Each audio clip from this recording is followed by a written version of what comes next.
Me llamo Luis Landero. Nací hace 50 años. He llevado una vida más bien oscura, con algún destello singular. Fui músico, viajé, trabajé en 3 o 4 oficios, escribía con aplicación y sigilo, estudié filología, viví un tiempo en París, otro tiempo en Estados Unidos, matrimonio, 2 hijos, trabajo estable. Publiqué 2 novelas y un librito de cosas varias. Ahora estoy terminando otra novela y poco más.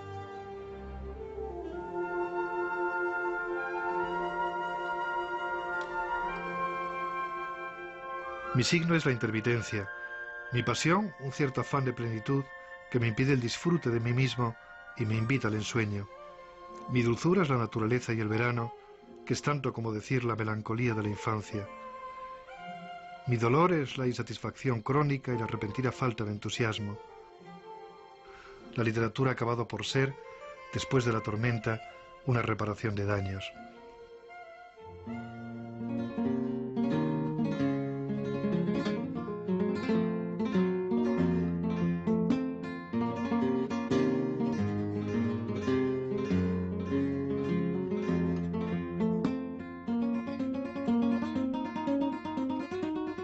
Me gustaría entender el mundo.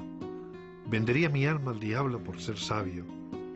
Pero hay días en que no entiendo nada y solo me llega el fragor de algo absurdo, caótico. Percibo un árbol, un niño y un sistema político, pero eso es todo, cada cual por su lado. Fragmentos, calderilla, cordeles, trocitos inservibles de papel. Quizá no estaría mal que la especie humana guardase silencio durante un año, por ejemplo, aunque solo fuese para desagraviar a las palabras. Que durante un año el hombre permaneciese en absoluto silencio y solo se oyera el ruido del tráfico y de las fábricas, las explosiones de las bombas, el rugido de las muchedumbres que celebran un gol o una Verónica. A veces uno escucha la televisión y lee el periódico como si recibiese encima unas mondas de patatas, mayonesa y restos de fideos.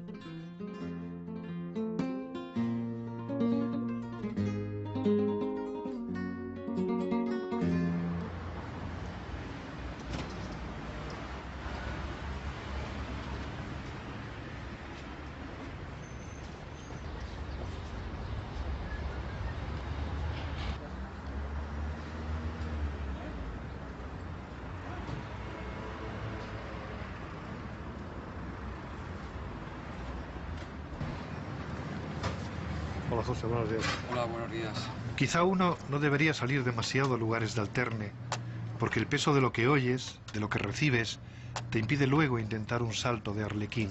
Ahí tienes. Hay noticias que merecerían ser tratadas con la santa ira de la inocencia y no con la complejidad intelectual que las admite a trámite y les ofrece su casa.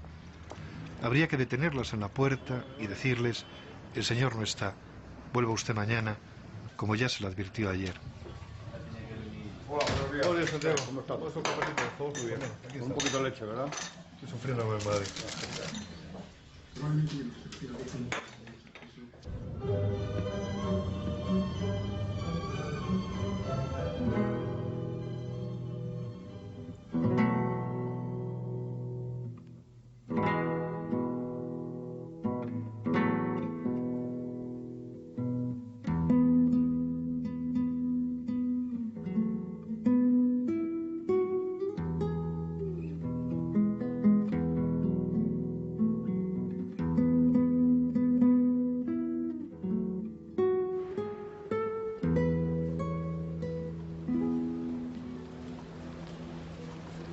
Entre tanto, uno, además de ser lector y escritor, es profesor. Esto de ser 3 personas distintas no deja de ser un problema, porque aunque son actividades complementarias, hay entre ellas zonas conflictivas y hasta excluyentes. El escritor va por libre y en general hace buenas migas con el lector. Lector y escritor se burlan a veces del profesor, que es el más viejo y cumplidor de los 3. El profesor alguna tarde se acuerda de cuando era solo lector y no tenía que dar explicaciones a nadie. Pero en general van trampeando las diferencias y hay días en que los 3 amanecen puestos de acuerdo en todo, como los mosqueteros. Hubo un crítico alemán, Fosler, que definió muy bien el Quijote. Dijo que el Quijote es como una lagunilla, como una laguna, que cualquier niño puede bordear sin peligro, pero donde el sabio más sabio se ahogaría si intentase cruzarla a nado. Es decir, que permite dos tipos de lectura. Por un lado, leerlo pues con la inocencia con que hemos leído en la adolescencia o en la infancia los cómics, como un libro divertido, y así es como lo leyeron los contemporáneos de Cervantes. Y luego también podemos hacer una lectura reflexiva, buscando otro tipo de significados, ¿no? Durante el siglo XVII y parte del XVIII se leyó como un libro de entretenimiento y nada más. Era un libro divertido, en el cual la gente lo leía, se reía, se divertía y punto final. Y luego hacia final del XVIII más o menos, sobre todo los ingleses, empezaron a darse cuenta con qué tipo de libros se las tenían que ver. Era un libro realmente profundo, lleno de significados, un libro profundamente inquietante. Entonces, a partir de ahí, comenzaron a hacerse otras lecturas del Quijote, ¿no? Hay libros que tienen una especie de vocación imperialista, de intentar meter una cantidad ilimitada de realidad dentro del libro, ¿no? Libros como, por ejemplo, la Biblia o las Mil y una Noches. Pero, sin embargo, la Biblia y las Mil y una Noches fueron libros en los cuales intervinieron varias generaciones, ¿no? Entiendo que el Quijote es comparable a la Biblia o las Mil y una Noches, pero lo ha hecho una persona nada más. Y esto es lo extraordinario. Es como si nos cuentan que una persona nada más, hizo las pirámides de Egipto, ¿no? Nos quedamos un poco alucinados, ¿no? ¿Cómo es posible esto?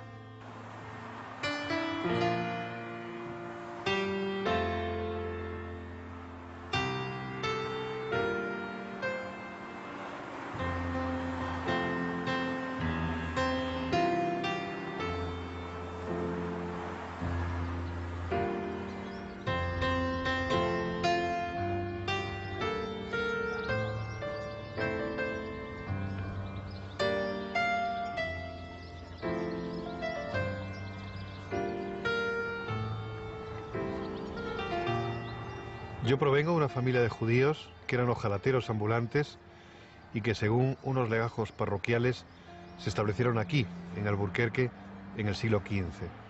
Esta iglesia se llama de Santa María del Mercado y presidía una plaza que, además del mercado, guardaba también la cárcel y la horca.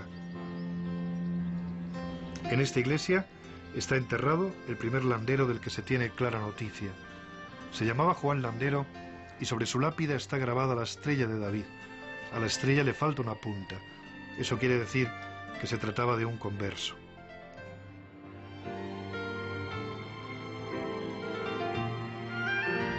Apenas queda de la iglesia una vaga estampa medieval. Lo demás son esplendores más o menos barrocos.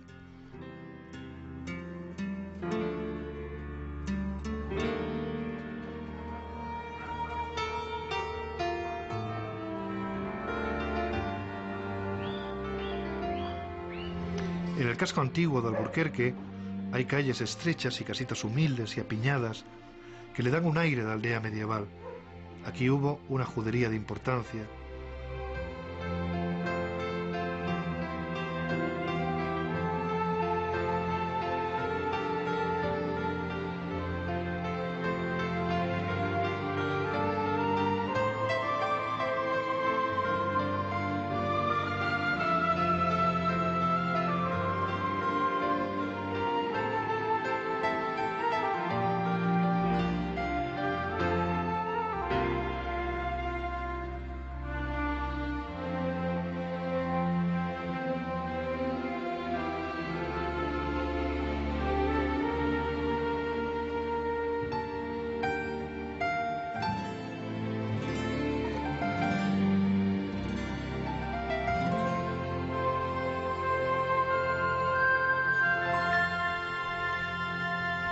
Parece ser que el primitivo Alburquerque era una pequeña aldea que estaba a unos 12 kilómetros de aquí y que fue destruida por los romanos en el siglo V.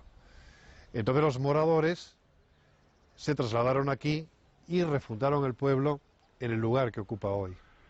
Pero decir Alburquerque es decir el castillo de Alburquerque. En su propio nombre está la raíz alb, que significa fortaleza. A mí su imagen me sugiere una paradoja atroz. Alburquerque, por un lado, está lejos del mundo. Su emplazamiento es un tanto excéntrico. No hay ferrocarril, ni pasa por aquí ninguna carretera importante. Es un pueblo geográficamente solitario. Es muy difícil llegar aquí por casualidad. Por eso, a pesar de que es un lugar precioso, muy pocos lo conocen. Y sin embargo, este pueblo ha sufrido la historia como pocos.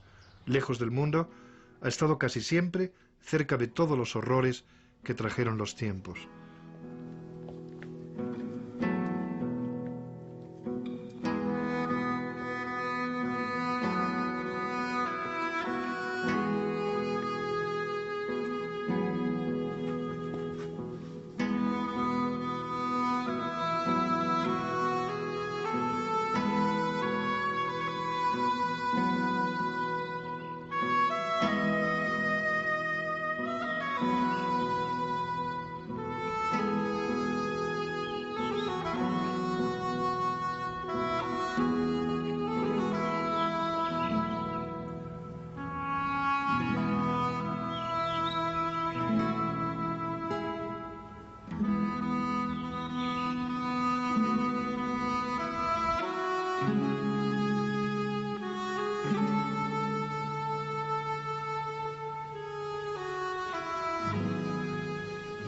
Estuvo en poder de los árabes desde mediados del siglo XI. Un siglo después, más o menos, Fernando II de León se lo arrebató a los almohades y los almohades lo reconquistaron 20 años después. Alfonso IX volvió a tomarlo y volvió a perderlo. Y lo mismo le ocurrió a Fernando III el Santo. También él lo conquistó y también lo perdió.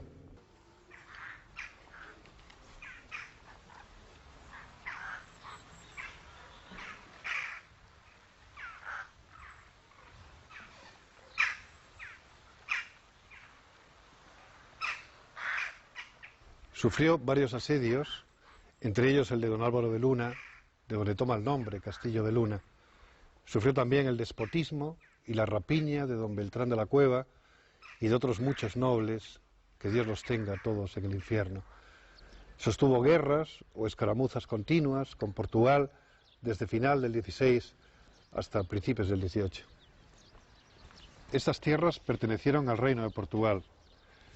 Con la expulsión de los moriscos, Extremadura y también Alburquerque perdió casi la mitad de la población. Y en 1810, cómo no, los franceses entraron y lo saquearon. Así que la historia ha golpeado con dureza Alburquerque y sin embargo está lejos del mundo. Y eso es lo paradójico, que en tiempos de paz sea un pueblo olvidado, casi invisible, y en tiempos de guerra sea convocado a escena para representar un papel dramático no exento de importancia. Decía Camus que hay quien hace la historia y quien la sufre. Por eso, a la belleza sombría y arrogante del castillo, yo prefiero la belleza más humilde, pero también más limpia y más humana de la pequeña aldea primitiva que se extiende a sus pies.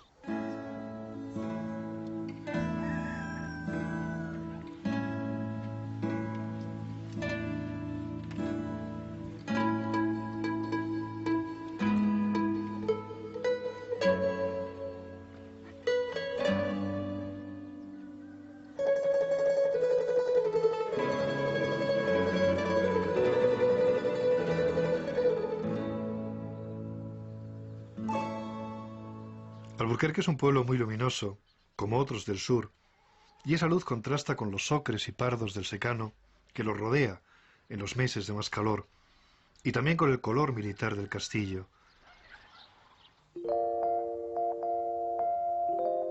Yo recuerdo que de niño, cuando venía del campo, sobre todo en verano, lo que más me asombraba era la luz.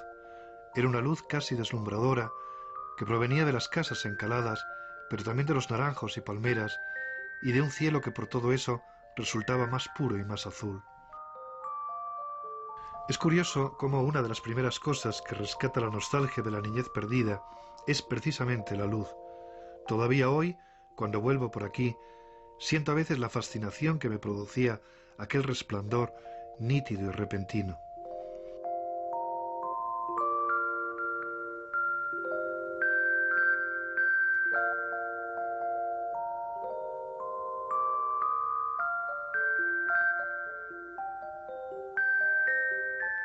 En mi infancia, si alguien quería enterarse de lo que había ocurrido últimamente, y no solo en nuestra comunidad, sino también en el mundo, iba a la plaza. Allí llegaban enseguida las noticias, y allí se comentaban y se enriquecían con todo tipo de conjeturas y rumores. La plaza era telégrafo, estafeta, periódico, radio y teletipo. Y aquí, en un pretil, siempre había un grupo de hombres ociosos sentados en hilera y meciendo en el aire los pies. Cuando pasaba algo excepcional, la llegada de un automóvil o de un forastero, el encuentro fortuito de dos adversarios, los pies se movían más deprisa. Luego, otra vez se remansaba al vaivén. El grupo comentaba así los sucesos diarios de la comunidad, tanto los públicos como los privados. De tanto golpear con los talones, se había formado abajo una franja erosionada y sucia, como un bajorrelieve, y allí estaba registrada la crónica ilegible de nuestra historia cotidiana. Y es seguro que esto ha ocurrido durante siglos. A mí siempre me ha parecido más interesante y significativo este posible discurso histórico que el más solemne y oficial del castillo o de las iglesias. En la plaza estaba también el casino de los señores, que se llamaba de la Concordia. Luego, no muy lejos, estaba el casino de los humildes, que se decía de la Mestura, porque también podían hacerse socios los ricos, y allí se mezclaban, se mixturaban, por tanto, unos con otros. Alburquerque, como muchos pueblos del sur, era una comunidad fuertemente jerarquizada, con una gran conciencia de clase y con sus señoritos y sus caciques y su mísera tropa de plebeyos analfabetos que trabajaban por poco más de la comida y que algo conservaban aún de la vieja servidumbre feudal. Y esa situación se prolongó hasta el boom económico de los 60 y la desbandada de la inmigración.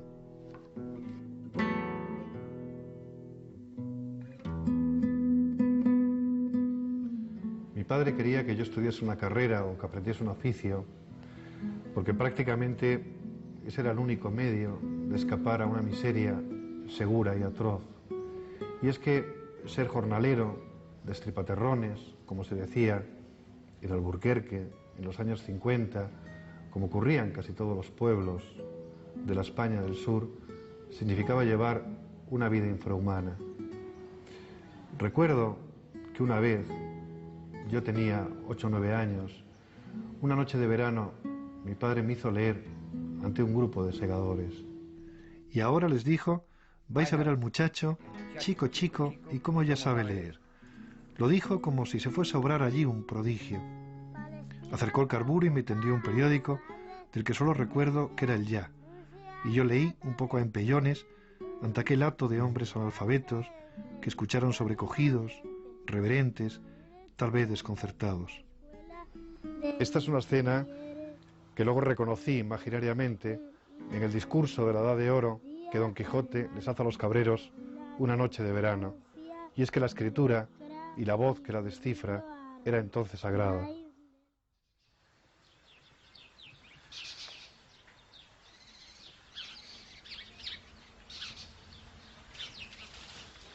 Aquí en las laderas es donde los jóvenes se enamoraban y jugaban a cortejarse. Como en todos los pueblos, por esa época, se hacían grupos de muchachos y de muchachas y al cruzarse intercambiaban miradas, risas, alguna frase maliciosa y bueno, podía decirse que así es como comenzaban oficiosamente las relaciones sentimentales. Aquí por las mañanas concurrían los viejos a tomar el sol, a jugar a cualquiera de esos juegos infantiles que tanto gustan en la vejez, quizá porque los extremos se tocan, y sobre todo a recordar los viejos tiempos y a hablar de sus cosas.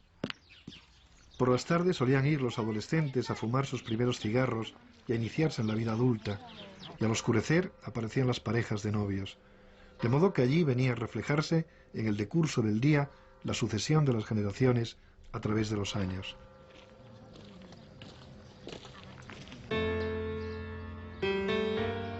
Aquí es donde yo nací y me crié. Al principio el mundo era para mí la casa de mis padres y la calle que hoy se llama de la Calzada, que fue su nombre de siempre, pero que entonces era del general Sanjurjo.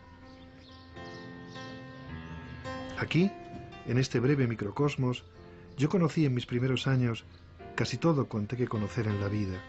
la felicidad, el dolor, el amor, el miedo, la amistad, el lenguaje y el gusto por oír y contar. Aquí sitúo yo en mi mente la acción de muchas novelas y dramas. Por sus alcobas y corredores han transitado Oliver Twist, Pedro Páramo, Aureliano Buendía, Emma Bovary y muchísimos más.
Ya hacia 1930 decía Walter Benjamin que el hombre estaba perdiendo su capacidad narrativa de siempre. Sin embargo, en estos lugares donde se mantenían formas de vida un tanto anacrónicas, yo creo que se conservaba todavía, en mi infancia se conservaba viva esa capacidad para contar. De todos los narradores que yo conocí, quien mejor contaba las historias era mi abuela Francisca, que era analfabeta, pero que tenía una gran sabiduría para el relato oral. Nos sentábamos en el corral, bajo un ebónimo, en sillitas de paja, frente a frente, y ella entonces, con sus palabras, inauguraba un mundo maravilloso donde yo vivía embelesado durante el tiempo que durase el relato. Casi todos los cuentos empezaban diciendo «hace mucho tiempo, en un país lejano». De ahí deduje yo que las cosas maravillosas ocurrían siempre en sitios distantes y en edades remotas, y que viviendo aquí, en Alburquerque, es decir, aquí y ahora, pues nada digno de asombro me iba a ocurrir nunca. Pero luego emigramos a Madrid, pasaron los años, y un día descubrí que era entonces, en la infancia, cuando vivía realmente en un país lejano y lleno de prodigios, solo que no supe verlos hasta que la memoria no me devolvió aquellos recuerdos idealizados por la nostalgia y en definitiva convertidos ya en poesía. Recuerdo un cuento que me contaba mi abuela y que es la primera noticia que tuve yo del viejo mito de Fausto. Era la historia de un viejo que una noche recibe la visita de la muerte. La muerte tenía el aspecto de un viajante de comercio de edad mediana, un poco desaliñado en el vestir y con el aire cansado de quien está siempre en el camino. Llevaba una cartera de cuero. Se sentó en el borde de la cama, como si fuera un médico, le cogió la mano al enfermo, le leyó las rayas y luego lo miró lleno de lástima y tristeza. «Pronto vendré a por ti», le dijo con dulzura, y después agarró su cartera y se fue. El viejo buscó entonces un lugar donde esconderse de la muerte. Pensó en el castillo, pero no. La muerte se conocía muy bien aquel sitio. Pensó en el desván, pero no, porque la muerte oiría desde abajo sus pasos. Pensó en el campo abierto, pero también lo desechó. Y lo mismo otros muchos escondrijos, hasta que de pronto vio un grupo de niños que jugaban al corro. «Aquí no me encontrará la muerte», pensó. «Aquí no se le ocurrirá venir a buscarme». Y se metió entre los niños y se puso a brincar con ellos como uno más.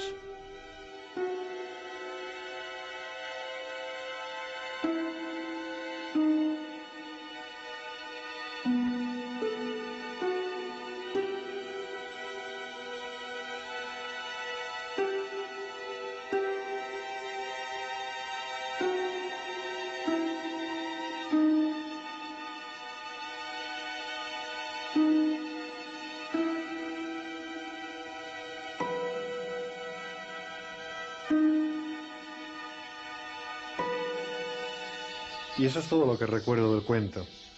Sé que la muerte da finalmente con él y que le dice 2 versos pareados de escarnio que mi abuela me dirigía a mí mientras me hacía cosquillas en la barriga. Así que el cuento acababa entre risas y burlas. Luego mi abuela se ponía muy seria y decía: a mí también la muerte vendrá a buscarme dentro de poco. ¿Qué se le va a hacer? Y ese comentario servía de transición para volver de nuevo a la realidad.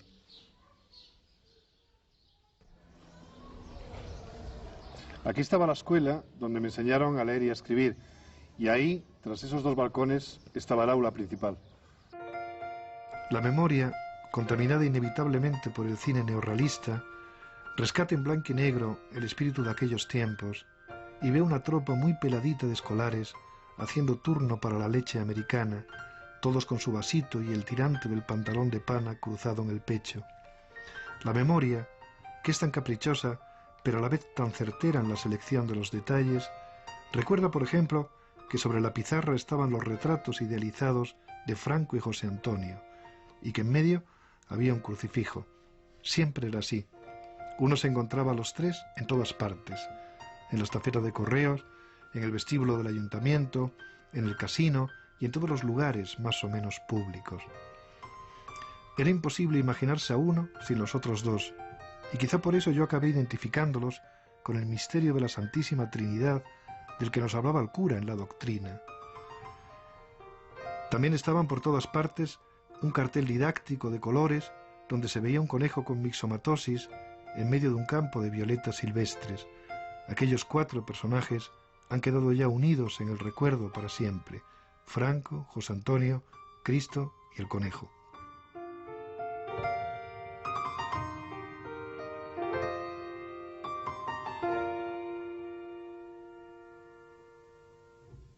Recuerdo que un amigo mío, cuando era niño, le preguntó una vez a sus mayores: ¿qué es más, Franco o Toro?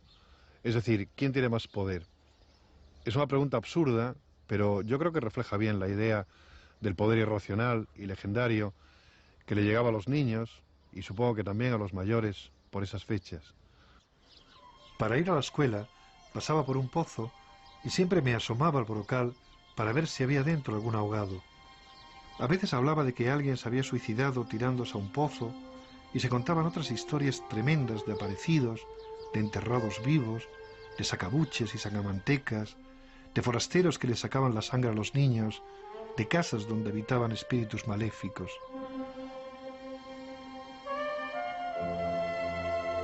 De Alburquerque a Madrid hay 400 kilómetros. El viaje duraba entonces unas 10 horas en aquellos viejos trenes de carbón. Pero ese tiempo era engañoso, porque en realidad aquel era un viaje hacia el futuro. Uno salía del siglo XIX y 10 horas después se encontraba de pronto en el siglo XX. Así que, como tantos otros, yo he tenido la experiencia histórica de vivir un siglo en miniatura. Es decir, que pasamos casi de golpe de una mentalidad rural y campesina a una mentalidad urbana e industrial. Yo recuerdo que en alguna ocasión, cuando vivíamos en el pueblo, me decía mi madre, dice, mañana vas a ir con tu padre a Badajoz. Joder, eso era un acontecimiento. Como si fuera a la India, macho. Venía a Badajoz, era terrible, era una cosa increíble. Sí, sí. Y no sé si recordáis que en San Juan Sí, había unos individuos que estaban con unas banastas de mimbre y vendían plátanos. Entonces llegábamos a San Juan y nos bajábamos del coche: papá, compramos un plátano. Pues mi padre compraba un plátano, no sé si valdría 20 céntimos o 25 céntimos. Y yo me comía aquel plátano como, no me sé, como si fuera caviar o una cosa increíble. Entonces llevar a un niño y le compra un plátano, mami, de plátano, plátano. Cuando me dijo Paco, sí. una vez en Madrid fuimos a descargar los camiones y nos pagaron no sé cuánto y él acababa de llegar a Madrid. Y cuando se vio con el dinero, se sabe lo que voy a hacer ahora, se le daba una jarta de plátano. Porque esto lo que... Y efectivamente fue una frutería, se compró no sé cuánto y nos sentamos los dos allí. Estuvimos cogiendo plátanos media hora. Es que los plátanos entonces, bueno, Cualquier cosa. no llegaban al cosa. pueblo Sí. prácticamente. Y eso que os contaba yo antes, de que cuando me enamoré yo de una muchacha que tenía 7 8 años, le regalé un frasco vacío de penicilina. Tú has sido muy enamoradito. Bueno, ese fue mi primer amor, joder. Sí. Oye, ¿y tu padre qué edad tenía cuando fuiste vosotros a Madrid? Mi padre tenía la edad que tengo yo ahora, 53 años. Aquellos eran otros tiempos de cualquier forma, ¿no? No había más remedio que buscarse la vida por donde fuera, ¿no? Y además yo creo que en el caso de tu padre como en el mío pensaban más en los hijos. Ellos más o menos la vida ya la tenían más o menos Sí, resuelta. sí, ¿no? sí, sí, sí, sí. Los emigrantes hay algunos que arraigan, otros que arraigan menos, unos que van, otros que vienen, ¿no? Yo nunca me he enterado muy bien por qué viniste, fíjate, yo pensé que te había venido porque te habías enamorado, ¿no? Yo me vine de Madrid simplemente porque a mí Madrid no me gustaba. Entonces, antes comentábamos de las edades de mis hermanos, y mis hermanos pues eran pequeños, pero yo ya tenía 20 tacos. Sí, sí. Entonces quiere decirse que yo había vivido aquí ya prácticamente pues una parte importante de mi juventud. Y yo aterrizo en Madrid, en el Madrid de los años 60 y algo, 63 o 64, y vamos, aquí no me quedo yo ni vamos. Cuando yo estuve viviendo allí, que eran el 74, 75, 76, todavía se podía andar por Madrid con cierta tranquilidad. Pero hoy día vas por la Gran Vía a las 10 de la noche y nada más que ves ya, yo qué sé, gente rara. Pero eso es por otra cosa. A mí lo que realmente no me gustaba era que habías cortado con tu forma de vida de aquí, ¿no? Bueno, también. No fija nadie. Pero tú, por ejemplo, ahora hecho, vives en Badajoz, y en Badajoz no, ¿qué pasa? ¿Que estás más cerca del pueblo o que llevas una vida más parecida? No, que es otra historia, Sí, de otra distinta. manera. O sea, allí nada más que nos conocemos tú y yo. Sí, Y andábamos siempre ahí para atrás y para adelante, pero bueno. ¿Y qué pasa? Y bueno, pues la gente del trabajo, pero que la gente del trabajo... Bueno, conocíamos de vez en cuando alguna chiquita. Sí. Pero poco. Va bien poco. Pero va bien poco. Nosotros no tiréis pegotes, que nosotros en nuestra juventud no nos comimos un colín ni el día de nuestro cumpleaños.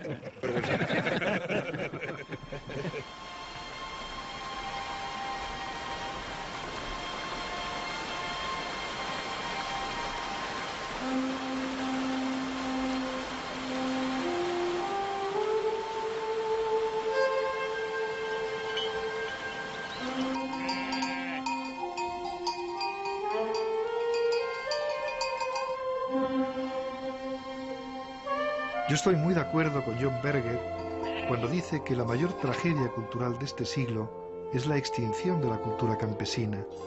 Es una cultura milenaria y a la vez indefensa, porque no está registrada en archivos y libros, sino encomendada a la memoria y a la transmisión oral. Nosotros, los hijos de campesinos sobre todo, somos el último eslabón de una cadena que se ha roto irreparablemente, porque nosotros pertenecemos a otro tipo de mentalidad que es mezcla de ciudad y de campo, y en cuanto a nuestros hijos, son urbanitas puros, y para ellos la cultura campesina es algo remoto y prácticamente ilegible.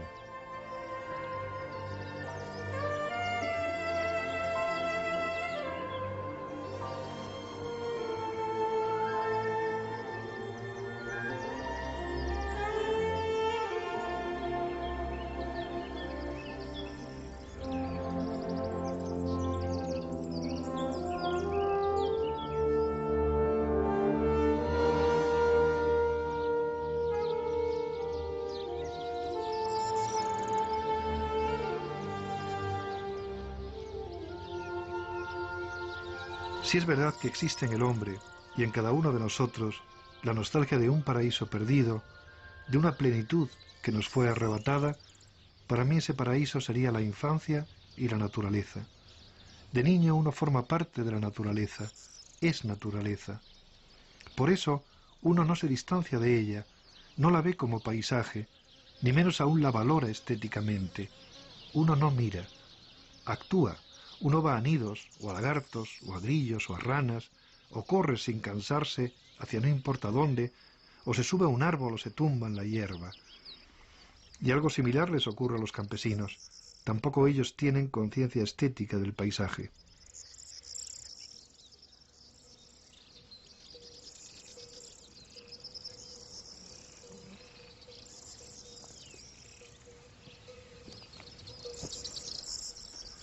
Yo recuerdo con asombro las primeras descripciones paisajísticas que leí en algún libro escolar. Así que mi relación con estos lugares es más vital que estética.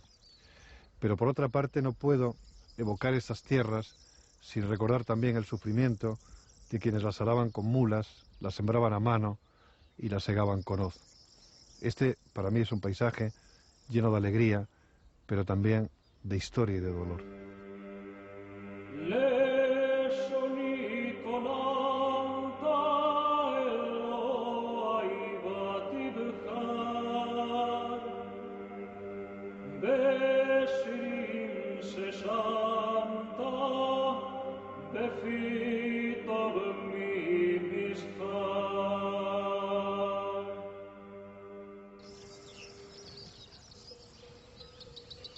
La tierra, además, tenía entonces un carácter sagrado. Era la depositaria de la dignidad y del honor. Los conflictos de lindes eran conflictos tremendos, como les ocurre a las naciones con las fronteras. Surgían enemistades que se prolongaban de una generación a otra, porque al heredar la tierra se heredaban también los odios y las cuentas pendientes. Hay un trozo de tierra en Valdeborrachos que era una madeja de pactos poco menos que inmemoriales, un laberinto de derechos según los cuales uno tenía derecho a las hierbas, otro a la siembra, otro a las rastrojeras. Yo creo que la primera imagen que conservo de la violencia entre personas es la de mi abuelo enarbolando un azadón contra otro hombre para defender no sé qué derechos vulnerados acerca de esa tierra. Todo era negociable, todo podía discutirse y arreglarse, pero la tierra no. La tierra era la depositaria del honor, de la identidad social. Por eso de ella han surgido tantas tragedias y por eso se mantienen vivos tantos odios. Esta casa la levantó mi abuelo con sus manos. Para mí mi abuelo tiene mucho de personaje épico, de personaje que domestica una tierra hostil como los pioneros. Por eso en mi imaginación se confunde a veces con los colonizadores de las películas del oeste y con ciertos personajes literarios, por ejemplo de Faulkner. Pero estos lugares eran entonces muy distintos. El campo era un lugar para vivir, para estar. La gente iba pocas veces al pueblo y la vida se organizaba de un modo prácticamente autónomo. Recuerdo las fiestas, que eran sobre todo bailes amenizados por algún acordeonista portugués. La frontera era sobre todo el contrabando de café y de tabaco.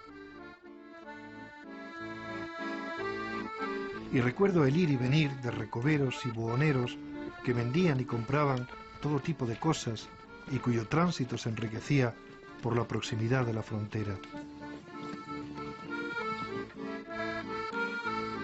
Entonces había en el campo muchas sendas que se han borrado con el tiempo, un poco como signo de la soledad que aflige hoy a estos lugares.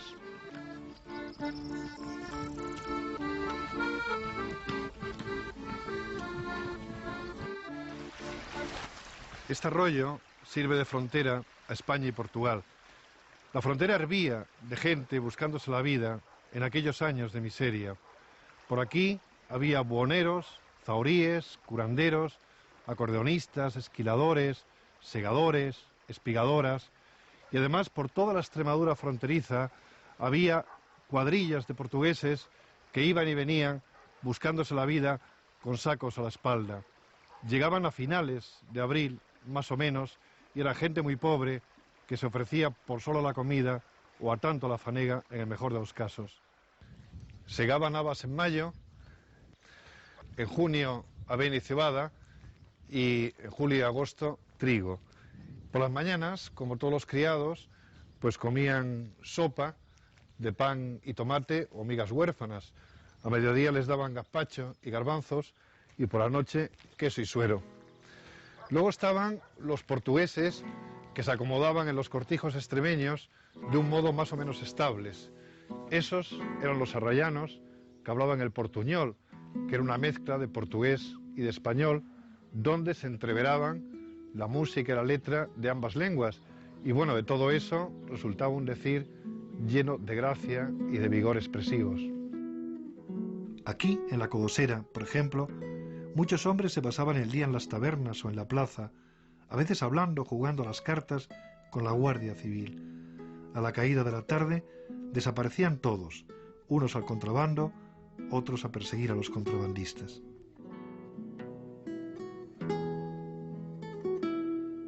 Y uno recuerda el bullicio y la vitalidad de aquellos años, unidos inevitablemente a los tonos sombríos propios de la época.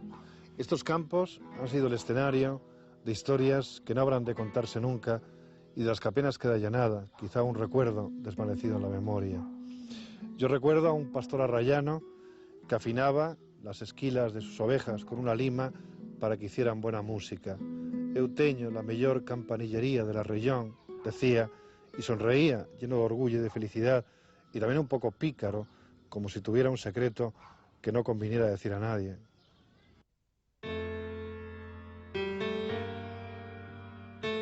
El carácter imaginario del pasado nos convierte a todos en poetas. En la memoria se quiebra la linealidad del tiempo y sus pedazos se mezclan como si los barajásemos. La poesía es sobre todo el naufragio feliz de la memoria.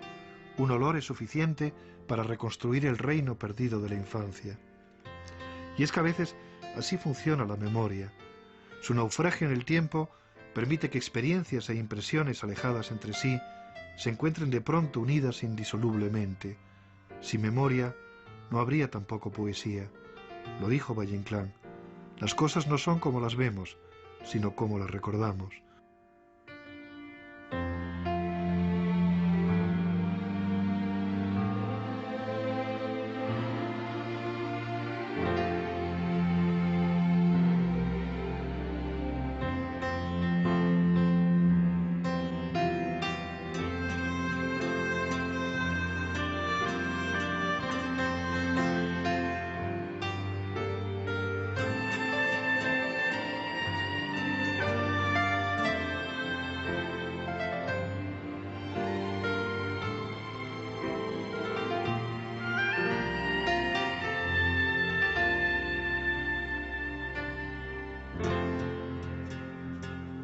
Una ciudad, un paisaje, una tierra no está del todo acabada hasta que los pintores o los escritores la colonizan imaginariamente. Pasear por ellos entonces es un ejercicio real y un ejercicio de ficción, donde las calles se convierten en ríos temporales y uno cree ver que los ciudadanos de hoy conviven o se confunden con los fantasmas no menos reales de ayer. Sin memoria, las ciudades, los paisajes, la tierra carecerían de alma y pasearíamos por ellas como sonámbulos en el limbo de la actualidad, porque es cierto que una tierra, ya se sabe, la conocemos más y mejor cuando la recordamos y la nostalgia y la memoria nos la devuelven en clave poética.